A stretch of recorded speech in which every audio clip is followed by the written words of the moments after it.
Hello, welcome to Chapter 8, Week 8, recapping my weird autism and ADHD year. So, I was 2 months into my neurodivergent journey at this point, February 22, 2 months after self-diagnosing, and was about a week before my formal autism assessment. I was in a bit of a weird place at this time, but in retrospect it was kind of a good place. Last week I talked about autistic imposter syndrome. This week I want to talk about the kind of flip side of that. I've been trying to work out what's the opposite of feeling like an imposter, like genuine, authentic, legitimate. I think after the initial shock of realizing you're neurodivergent, particularly if you've been masking as neurotypical for a long time, there's a point where you kind of start to let a new light in, like seeing the first glimpses of a possible new future.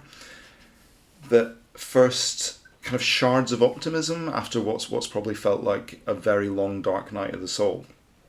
I talked in chapter 3 about having a bit of a freak out when you first realise you've been neurodivergent all along, particularly if you come to that realisation later in life. That freak out will come and go, it doesn't vanish, but I think when the optimism and validation of realising your brain's actually wired differently first starts to creep in, it can be a little bit magical. If you let it, a relief can start to replace all that anxiety. There's a great Leonard Cohen lyric from the song Anthem, and it's "Ring the bells that still can ring, forget your perfect offering.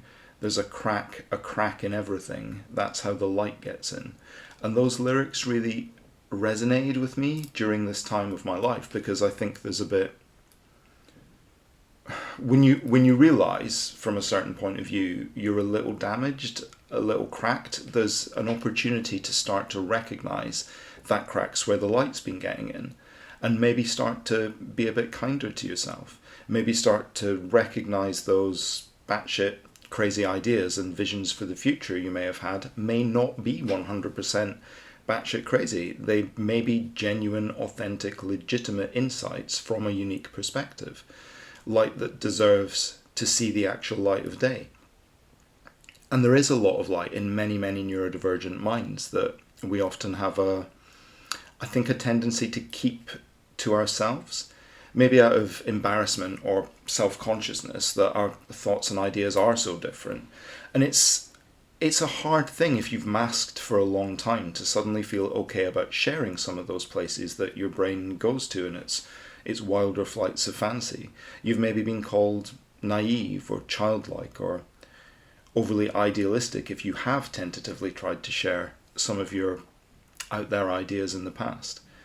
If you're undiagnosed and masking, you probably have a good dollop of that autistic imposter syndrome that we talked about last time, and desperately don't want to be seen as weird if you've been burned before by sharing.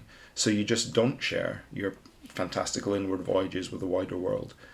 But I think, when there's a crack in everything, the light that gets in is good light that we refract in a completely new way in our minds, and light that needs to be put back out into the wider world. A lot of people in the creative arts, a lot of inventors and innovators have been either diagnosed or, based on behavioural observation, very likely were or are neurodivergent.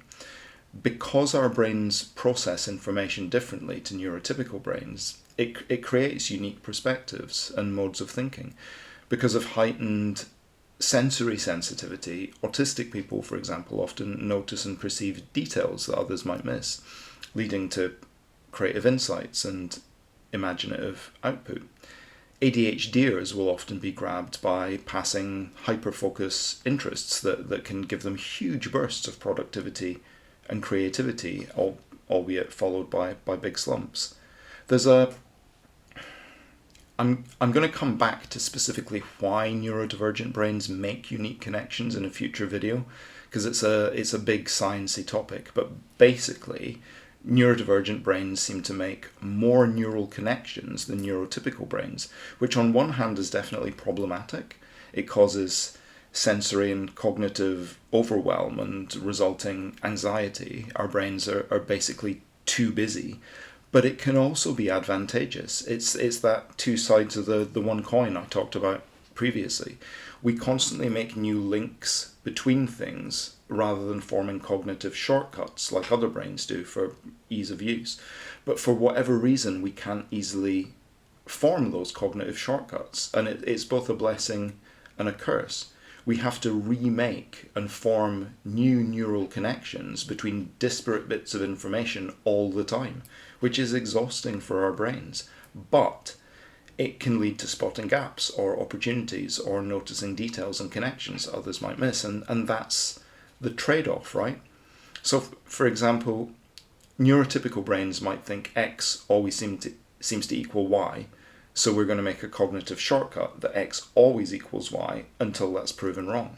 Whereas neurodivergent brains broadly have a starting point every single time of, wait, what's X again? And every single time we go through a process of conscious mental elimination to make the correct connection. And 99 times out of 100, sure, X will equal Y, but it's the neurodivergent brains who will very likely find the one time out of 100 that X deviated and equaled Z, because our brains had to look for the causality to double check it. And for just autistic brains, this lack of ability to form shortcuts can make our brains exhausted, and we can easily burn out by having to make new connections all day long. But where co-occurring learning disability is also present, it can often lead to complete overwhelm and shutdown from having too busy, over-cluttered brains trying to sift through all the information all the time. So yeah, both blessing and curse, to put it mildly. But I'm jumping wildly ahead in the journey. There's loads more to this, and I'll try to do the science bit properly with fancy graphics and whatnot in a future video. This week I'm specifically trying to track the chronological progress of my own journey in that first year of discovery as accurately as I can. And I think covering week 8, I'm just wanting to put a marker down for the realization that there's so much more that we as neurodivergent minds could be putting out there, rather than keeping the magic we come up with locked inside ourselves. The word autism comes from the Greek autos, meaning self. The German psychiatrist Eugen Bleuler coined the term autismus, which he used to mean withdrawn into oneself at the expense of engaging with the world around us. It's frustratingly sometimes it's part and parcel of the condition. For a range of reasons, we keep ourselves locked inside ourselves. But when we refract that light, we let in and let that light back out, sometimes that magic can and does happen. And I think this dawning of potential, or at least a different way of perceiving what that potential might mean, came about in week 8 for me, because this time was, it was a really stressful limbo week for me. I was still signed off work with stress. My ADOS 2 private autism assessment was the following week, but my NHS services had advised me to cancel it so that I could stay in the NHS system. Sorry, this is a bit UK focused again. Stay in the NHS system, have the assessment for free rather than having to spend my own savings on it, and then also have access to some free post-diagnostic support, with the implication being I would lose access to that post-diagnostic support if I continued with a private assessment. It was a really stressful catch-22, because if I stayed on the NHS waiting list, I wouldn't be assessed and have certainty that I even was autistic for another 9 months, as opposed to getting some certainty I wasn't just imagining things as soon as the following week. It was just a horrible ultimatum, and it was putting my stress levels through the roof. It got even more difficult because when I spoke to the private clinic, they said the NHS couldn't withhold future support and were discriminating against private patients, and I just didn't really know what to do next. Suffice to say, it was all information overwhelm and ramping up my anxiety, which was already sky high. It was really ambiguous what I would and wouldn't have access to going forward, and ambiguity often does us in. But my overriding priority at this point was just certainty from a professional whether all this was real or not, and not just in my head. So I opted to press ahead and have the private ADOS assessment the next week, but it all left me feeling just kind of utterly despondent with the way the world worked and how it could be, that there was just a bit of an abyss of advice and guidance for people who were unraveling a bit. I'm going to put a cheesy... I saw this meme during this time. I don't know whose it is to give due credit, sorry. You've probably seen it. It's one of those that periodically does the rounds.